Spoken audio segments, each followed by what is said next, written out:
نبی کے دین پہ مٹنے کی بات کرتے ہو، حسین جیسا چلے جانا۔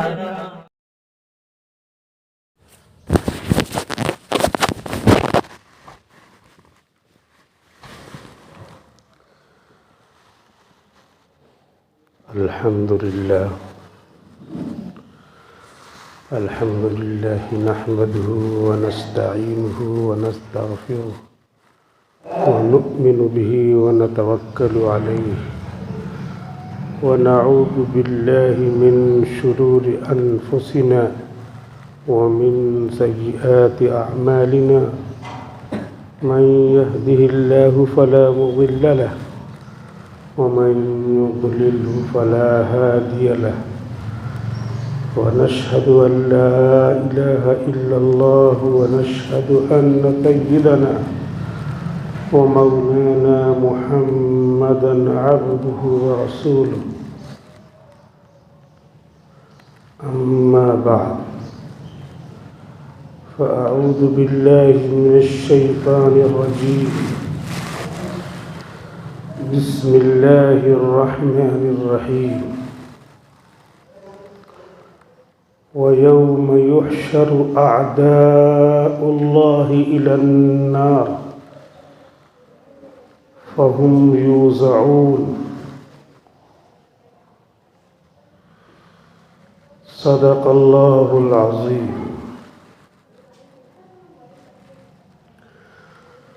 وقال النبي صلى الله عليه وسلم: لا يؤمن أحدكم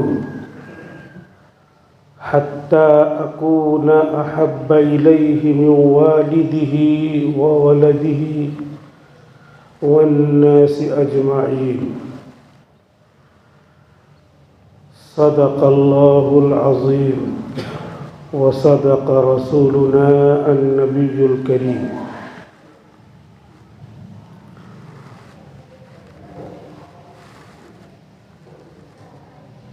برادران اسلام،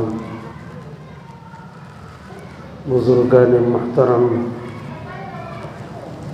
دوستوں، بھائیوں اور پیارے بچوں،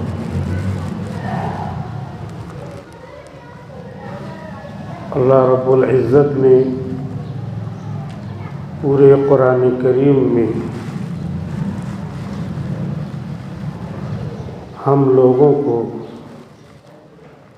دنیا میں کیسے رہنا ہے اس کا طریقہ بتلایا ہے،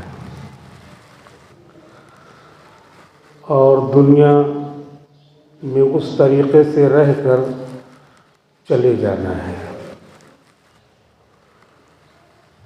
اگر اس طریقے سے نہیں رہے تب بھی جانا ہے۔ البتہ یہ ہے کہ جو طریقہ اللہ رب العزت نے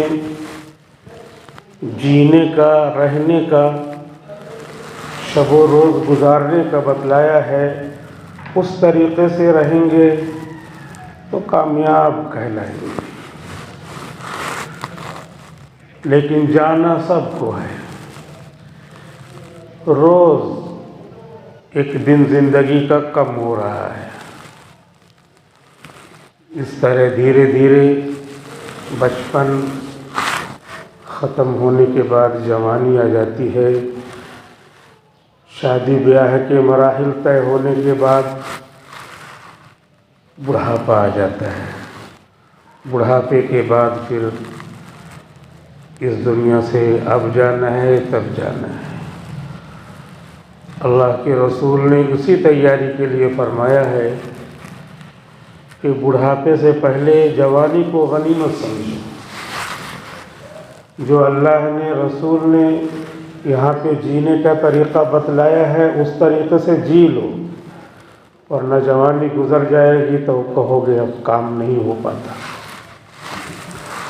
آپ نے فرمایا بیماری سے پہلے صحت کو غنیمت سمجھو، کیونکہ کام کرنا ہی کرنا ہے، نہیں کرو گے تو اپنا نقصان ہے۔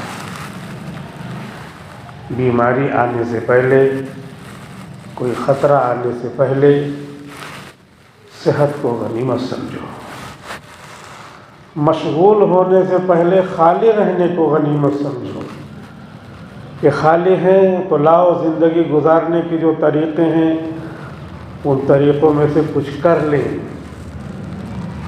قرآن کریم کی تلاوت کر لیں، نمازیں پڑھ لیں، جو نمازیں چھوٹی ہوئی ہیں ان نمازوں کو دہرا لیں، قضا کر لیں۔ 15 سال کی عمر میں نماز فرض ہو جاتی ہے، 15 سال کے بعد ہم نے 20 سال میں نماز شروع کیا، اب 5 سال کی نماز باقی ہے۔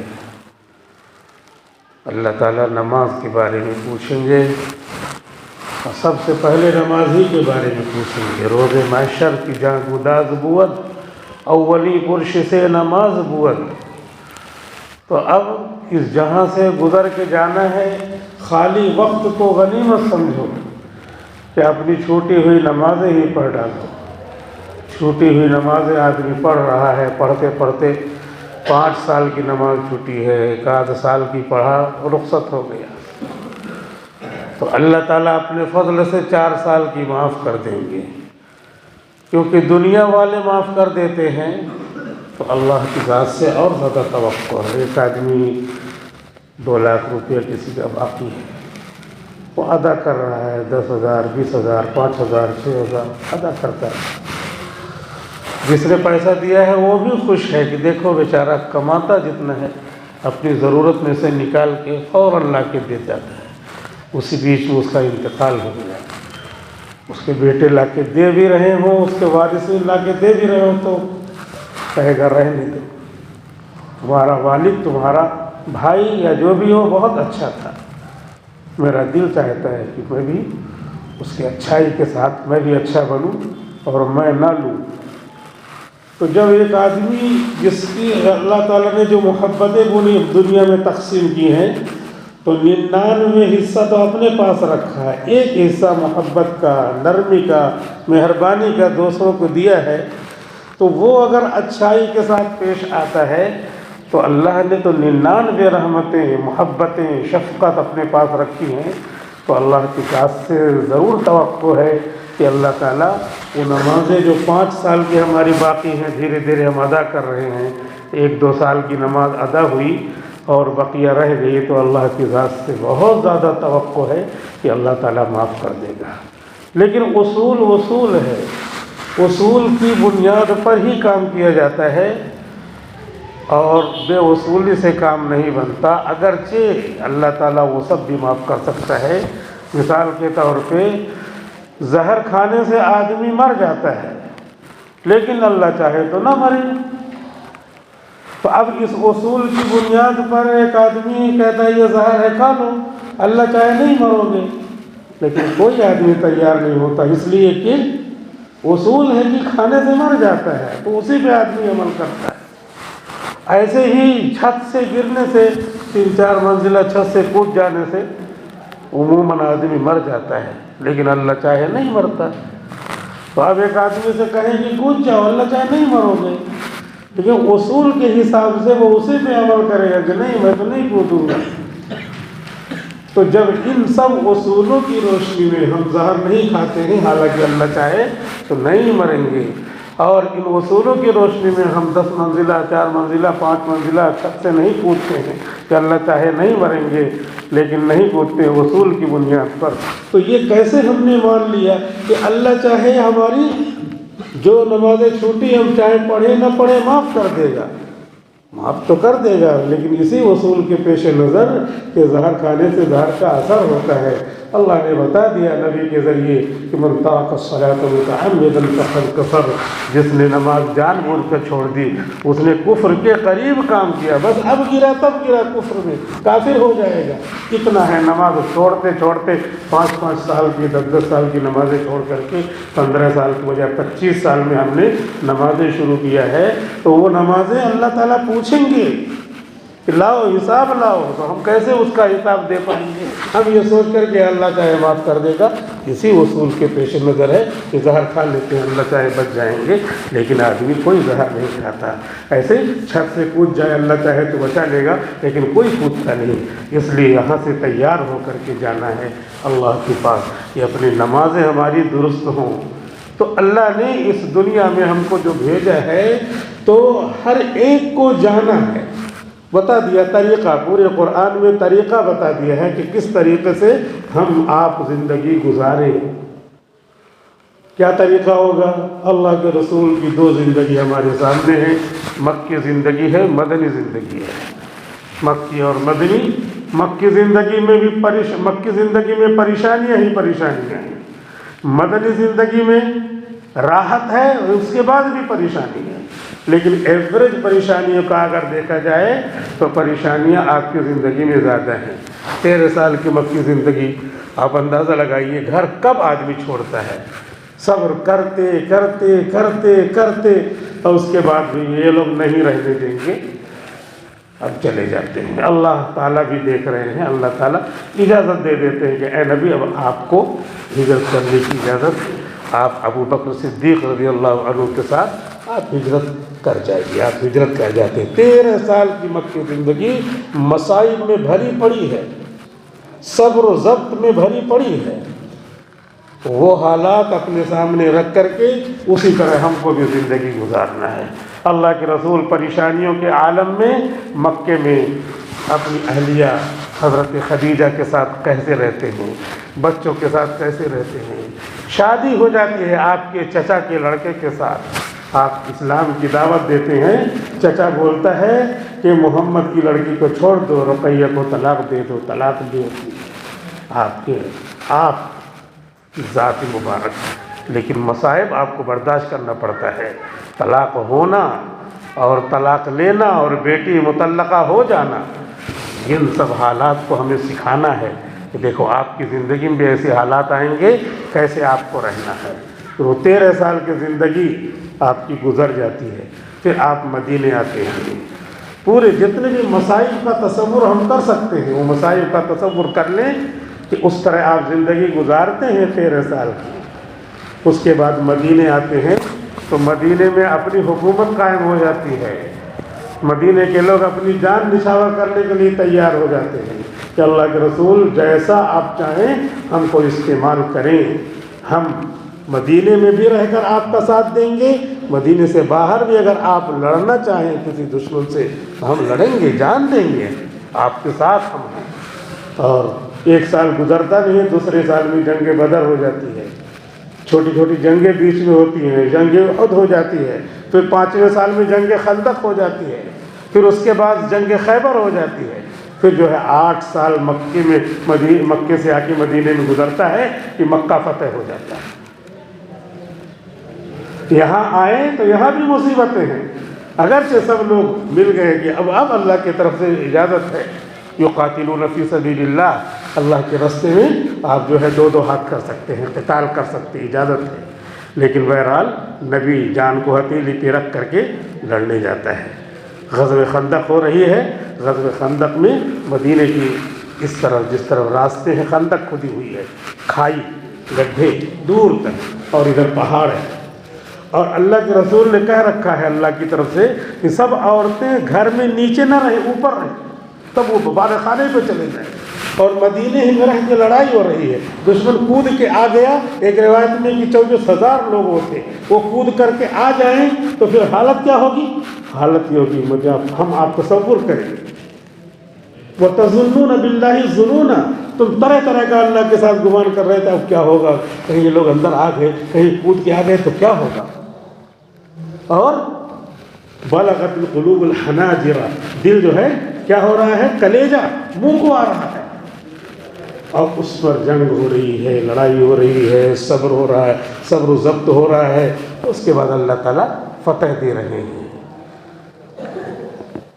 مکہ فتح ہو جا رہا ہے سن 8 ہجری میں، غزوہ حنین، غزوہ طائف ہو رہا ہے، اس کے بعد پھر 9 ہجری میں اللہ کے رسول صلی اللہ علیہ وسلم حضرت ابوبکر صدیق کو، حضرت علی کو حکم دے رہے ہیں کہ جاؤ حج کر کے آؤ، یہ سب لے کر کے جاؤ بہت ساری مسلمانوں کو۔ پھر اس کے بعد 10 ہجری میں خود جاتے ہیں، حج کر کے آتے ہیں، حج کر کے آتے ہیں، ادھر پہنچتے ہیں، محرم شروع ہوتا ہے 11ویں ہجری، سفر ربیع الاول میں آپ آنکھیں بند کر لیتے ہیں۔ یہ پوری زندگی آپ کی ہے جس میں مصائب زیادہ ہیں جبکہ آپ موجود ہیں، اللہ کے رسول موجود ہیں۔ اللہ کے رسول کا مرتبہ ایسا ہے کہ تمام نبیوں نے یہ خواہش کی کہ اس نبی کی امت میں ہمیں پیدا کر دینا۔ تمام نبیوں نے 1,24,000 تو انبیاء تھے اور 315 رسول تھے جن کو نبوت اور جن کو رسالت ملی تھی، نیا پیغام ملا تھا۔ تو سارے نبیوں نے، سارے رسولوں نے اللہ سے کہا بھی کہ ہماری دعا قبول کر کے یہ کیسے نبی ہوں گے کہ اس کی امت، اس کی اتنی زیادہ فضیلت ہے، اس میں ہمیں پیدا کر دینا۔ کسی کی درخواست قبول نہیں ہوئی، اللہ کی مرضی، وفوض امری اللہ۔ دین کا خلاصہ کیا ہے؟ اپنے تمام معاملات کو اللہ کے حوالے کرو، اللہ چاہے قبول کرے نہ کرے، اس میں اپنی عقل نہیں لڑانا۔ سارے نبی برگزیدہ، سب اچھے، سب جو ہے اولو العزم، لیکن کسی کی قبول نہیں ہوئی تو مطلب یہ ہے کہ ان کا درجہ گھٹ نہیں گیا، اللہ کی مرضی۔ ایسے کسی کی دعا قبول نہ ہو، کوئی حالات نہ بدلے، اللہ کی مرضی۔ حضرت عیسیٰ علیہ السلام کی دعا قبول ہوئی اور عیسیٰ علیہ السلام کو اللہ تعالیٰ نے کہا آپ آ جائیے، آسمان پہ آ جائیے، یہاں پہ رہیے۔ وہاں پہ عمر نہیں بڑھتی ہے، جس عمر میں گئے ہیں اسی عمر میں ہے، وہی عمر رہے گی۔ اور اس کے بعد پھر قیامت کے قریب جو حالات آ رہے ہیں اس کے حساب سے عیسیٰ علیہ السلام تشریف لائیں گے اور یہودیوں کا جو سردار ہوگا دجال اس کو ماریں گے۔ حضرت عیسیٰ علیہ السلام ایسے آنکھ سے دیکھیں گے تو دجال پگھلے گا آنکھوں میں، اور حضرت عیسیٰ علیہ السلام کی سانس میں ایسی قوت ہوگی کہ وہ پگھلے گا، جبکہ وہ سردار ہوگا یہودیوں کا۔ لیکن ویسے ہی جیسے انہوں نے لوگوں کو باور کرایا تھا اور حماس نے اپنے حمس کے ذریعے پتہ چلا دیا کہ تمہارے اندر کیا طاقت ہے، قوت ہے۔ ایمان کی طاقت اصل ہوتی ہے، عیسیٰ علیہ السلام کی نظر میں یہ طاقت ہوگی۔ بہرحال عیسیٰ علیہ السلام کی دعا قبول ہوگی اور عیسیٰ علیہ السلام تشریف لائیں گے اور اس کے بعد پھر پوری دنیا میں اسلام کا دورہ ہوگا، اسلام ہی ہر جگہ چلے گا، اور وہ نیکیاں اور وہ خوشیاں ملیں گی اور وہ برکتیں نازل ہوں گی کہ ایک انار میں پورا گھر کا آدمی کھا لے گا۔ ایک انار پورے گھر کا آدمی کھا لے گا، اس کے دانے اتنے بڑے بڑے ہوں گے برکت کی وجہ سے، نیکیوں کی وجہ سے، پورا سب کا پیٹ بھر جائے گا۔ یہ حدیث میں آتا ہے اور متواتر حدیث ہے، اس میں کوئی شک نہیں۔ اس طرح عیسیٰ علیہ السلام آئیں گے، دنیا ختم ہوگی۔ بہرحال اللہ رب العزت نے ہم کو اس دنیا میں اس لیے بھیجا ہے کہ ہم جس طریقے سے نبی زندگی گزار کے گئے ہیں اس طریقے سے گزاریں اور گزار کر کے اس دنیا سے چلے جائیں۔ پھر میدان محشر بھی حساب ہوگا۔ وَيَوْمَ يُحْشَرُ أَعْدَاءُ اللَّهِ، اے لوگوں یاد کرو وہ دن جس دن اللہ کے دشمن بھی میدان محشر میں جمع کیے جائیں گے اور ان سے بھی سوال ہوگا کہ ساری دنیا بہت سمجھ میں آتی تھی، ہر چیز تم کو بہت سمجھ میں آتی تھی، 5 مرتبہ اذان ہوتی تھی، اللہ اکبر اللہ اکبر، Allah is the greatest of all, Allah is the greatest of all, ہر چیز کا امتحان دیتے تھے، نیٹ ویٹ ساری چیزیں، اس کا مطلب نہیں سمجھتے تھے اللہ is the greatest of all, اللہ کیا ہے، تو جو ہے گوگل میں ترجمہ کر لیتے ہیں ہر چیز کا، اس کا ترجمہ کر کے نہیں سمجھ میں آتا تھا۔ اشہد ان لا الہ الا اللہ کا کیا مطلب ہوگا، محمد رسول اللہ کا کیا مطلب ہوتا ہے، حی علی الصلاۃ کا کیا مطلب ہوتا ہے، سب گوگل پہ رکھ کے تمام زبانوں میں ترجمہ کر کے اتنا نہیں سمجھتے تھے۔ ابھی محمد کا لوگ انتظار کر رہے ہیں، ان کی کتابوں میں لکھا ہے، تو کہہ رہے ہیں کہ وہ اوتار آئے گا، ابھی انتظار کر رہے ہیں، گاڑی جا چکی، ٹرین بیٹھیں گے اسٹیشن پہ، ابھی آئے گی، جا چکی گاڑی۔ محمد رسول اللہ صلی اللہ علیہ وسلم نے قرآن کریم جو سنایا ہے ہم کو اللہ کے حکم سے، اس میں یہ ہے کہ مر کر کے سب کو جانا ہے، میدان محشر میں حساب ہوگا۔ اعداء اللہ الی النار، اللہ کے دشمن بھی جہنم میں جانے کے لیے جمع کیے جائیں گے، تو اور مسلمان بھی، مومن بھی، سارے لوگ جمع کیے جائیں گے۔ مسلمانوں سے تو بہت ہلکا پھلکا حساب ہوگا، لیکن سوال ہوگا، 5 سوال ہوگا ہر ایک سے۔ لا تزول قدم ابن آدم حتی یسأل عن 5، کسی بھی انسان کا قدم اللہ کے سامنے سے ہٹ نہیں سکتا جب تک کہ اس سے 5 سوال نہ ہو جائے۔ سب سے سوال ہوگا۔ پہلا سوال کیا ہوگا؟ زندگی کا حساب لاؤ، جو بھی زندگی کا تذکرہ ہو رہا ہے کہ بچپن اور جو ہے جوانی اور بڑھاپا، پورا حساب مانگیں گے اللہ تعالیٰ، حساب لاؤ۔ دوسرا سوال ہوگا جوانی کا حساب لاؤ، کیونکہ بچپن میں تو 15 سال تک میں نے ویسے ہی مکلف نہیں بنایا، تم جو کرو معصوم ہو، اور بڑھاپے کا میری طرف سے پینشن ہے. دنیا میں کیا ہوگا, 70 سال کے 60 سال کے ہو گئے تو نوکری جو ہے ختم اور پینشن چالو ہو جاتی, آدھی ہو جاتی ہے تنخواہ. اور ابھی تو بہت سارے ڈپارٹمنٹ میں ہے ہی نہیں کچھ. لیکن اللہ تعالیٰ کیا ہے, اللہ تعالیٰ کا یہ ہے کہ اگر تم 100 رکعت نفل پڑھتے تھے جوانی میں تو بڑھاپے میں 2 رکعت 10 رکعت پڑھ رہے ہو تو 100 رکعت کا ثواب ملے گا. یہاں پینشن ڈبل ہو جاتی ہے, بڑھ جاتی ہے. یہاں اللہ کے یہاں جو بوڑھا جوانی میں عبادت کرتا تھا اور سبھی بوڑھے جوان تھے اور سبھی جوان بوڑھے ہوں گے اور سبھی بچے جوان ہوں گے. اللہ تعالیٰ کا یہی نظام ہے. جو بلڈنگیں چمکتی نظر آتی ہیں کبھی وہ بھی بوڑھی ہوں گی, جو بوڑھی ہیں بلڈنگیں وہ کبھی جوان تھیں. اس لیے ہر ایک کو اللہ تعالیٰ پوچھیں گے دوسرا سوال جوانی کا حساب لاؤ, کیونکہ جوانی بہت قیمتی والی بہت اہم عمر ہے. ایسے ہی تیسرا سوال ہوگا, اللہ تعالیٰ پوچھیں گے جتنا جانتے تھے اس پہ کتنا عمل کیا. کتنی باتیں آدمی جانتا ہے, ہوٹل پہ کہیں بیٹھا ہے, مجلسوں میں بیٹھا ہے, ارے مجھ سے زیادہ تو نہیں جانتا. عمل اللہ تعالیٰ پوچھیں گے جتنا جانتے تھے اس پہ کتنا عمل کیا. نماز فرض تھی, جانتے تھے کتنا عمل کیا. روزہ فرض تھا, 90% لوگ روزہ چھوڑ دیتے ہیں. چھوٹے دنوں میں بھی اب روزہ آ رہا ہے لیکن وہی ڈھرا رہے گا. زکوٰۃ نہیں دیتے, حج نہیں کرتے. ایسا نہیں بھی لوگوں نہیں دیتے, دیتے ہی ہیں, کبھی تو مدارس چلتے سب کچھ ہے, لیکن جو نہیں دیتے اللہ تعالیٰ کہتے ہیں ان سب کا جو ہے تو وہ پوچھا جائے گا جتنا معلومات پہ عمل کیا. بہت ساری باتیں معلوم ہیں لیکن عمل نہیں ہے. 2 بھائی آپس میں لڑ رہے ہیں 10 دنوں سے, 10 سال سے جو ہے بول چال بند ہے. جانتے تھے نا کہ 3 دن کے بعد بات چیت بند نہیں کر رہے نبی. ارے نہیں, میں بڑا کہ اللہ بڑے. اللہ کہہ رہے ہیں بات چیت چالو کرو, کہ میں بڑا.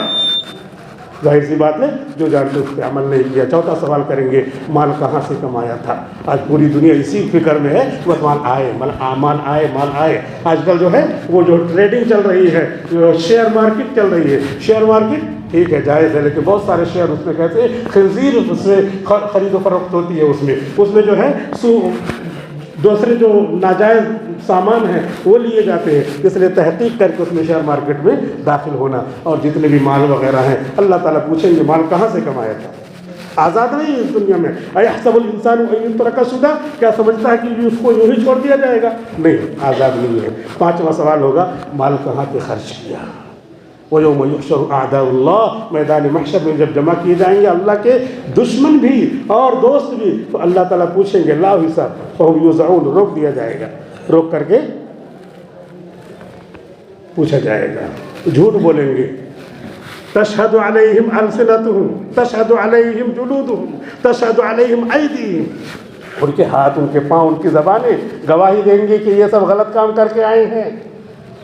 قالوا لجلودہم لما شہدتم علینا, یہ مخاطب کر کے کہیں گے کیوں ہمارے خلاف گواہی دے رہے ہو.